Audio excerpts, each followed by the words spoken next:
And now for more, we welcome in our Premier League insider as we say hello to David Ornstein. David, let's focus on Leicester for a minute. They fired two assistant coaches. Ruud van Nistelrooy, though, is safe. I think they've probably had enough managerial changes this season. But what can you tell us is going on at Leicester City? I'm going to start on that, Cara, because I think there is some conjecture in the public. Could they sack Ruud van Nistelrooy and make yet another change? My information is that that is not on the agenda, despite the predicament that Leicester find themselves in.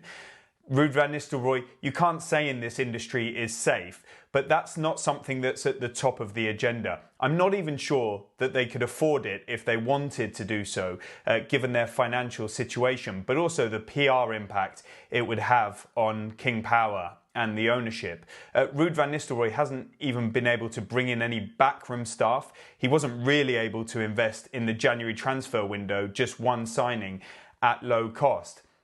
I think the ire of the fans really is targeted on the director of football, John Rudkin, and also the board, the ownership. It goes right to the top.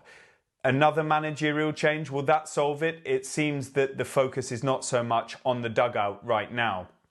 And talking of which, if you look at coming into this season, losing Enzo Maresca just before returning to the Premier League, the style of play, the players that he had built, switching to a new manager in the form of Steve Cooper, that was far from ideal. It's hard enough coming up to the Premier League in normal circumstances, let alone with that upheaval. And we also look at recruitment. It used to be what Leicester were famed for when they won the Premier League under Vichai Srivatanaprabha, the late owner, Steve Walsh, Nigel Pearson and Claudio Ranieri.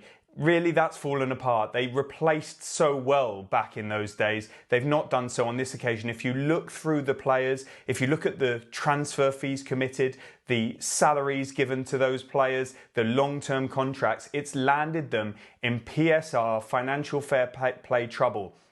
They were battling those financial issues in the Championship, battling them in the Premier League, and that kind of has undermined everything that's been going on. If you look at the different identity of the managers, where's the common thread in all of this? Again, questions that go right to the top of the club. Their amazing training ground at Seagrave, their great academy, but who is coming through? The young players that might now be looking to turn away from Leicester City and look elsewhere. My feeling from speaking to people at and around the club is that already they may be thinking now it's better to start to prepare for life in the Championship, or at least that possibility in case it comes. And therefore, dismissing another manager is not on the agenda, certainly not just yet, so early, 3 months into his reign. OK, we will see what happens. Thanks for that update, David. Let's cast our mind now to Arsenal. You reported on The Athletic earlier today that they are looking to hire a new sporting director in March after, of course, Edu resigned in November. What can you tell us about the new candidates? Exclusive news I broke today is that Arsenal intend to make an appointment as the new sporting director in the month of March. So we're not far off from that now. It's always tricky to put a timeline on these things, but at least that is their plan and their hope. In terms of the candidates, Jason Ato was Edu's assistant. He stepped up to the role on an interim basis, and he is one of the names in the frame to take it full time, but he's not the only one. Arsenal have either discussed internally or spoken to the likes of Dan Ashworth, a very well-known sporting director, formerly of Manchester United, of course, Newcastle, Brighton, the Football Association. Also names including Andrea Berta, who was sporting director at Atletico Madrid. It's been announced that he will be leaving the club. Roberto Olabe, he's at Real Sociedad. Arsenal have done a lot of business with them, and he actually signed Mikel Arteta to play for the club many years ago. Who else? There's a really interesting candidate at Monaco, and he's called Thiago Scuro, and he's done very well there. He was in the Red Bull group previously and is now in France. We're not saying that these are the candidates who are going to get the job. It's just that they've been in the frame.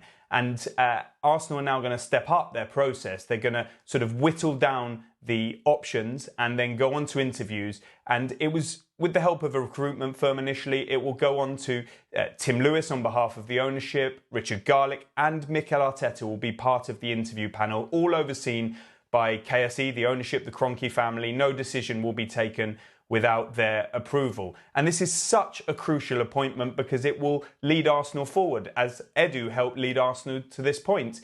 It will be massive on recruitment. Arsenal want to sign this much talked about striker in the summer. Arteta wants Alexander Isak, ideally. We don't live in an ideal world. They've done a lot of work on Benjamin Sesko. There's going to be a big outlay, whoever it is. More to do in the squad. A second choice goalkeeper, the departures of Thomas Partey and Jorginho likely. There's going to be a departure of Kieran Tierney at left back. So all around the squad, there's a lot to do. That's on the pitch. Also off the pitch as well, academy, women's team. And that makes the appointment of a sporting director so critical. And we're getting closer to finding out who it is, but no final decision yet. Talks are ongoing. Hi, I'm Rebecca Lowe, and as we head towards the end of an exciting Premier League season, make sure you like and subscribe on the NBC Sports YouTube channel for more content like this.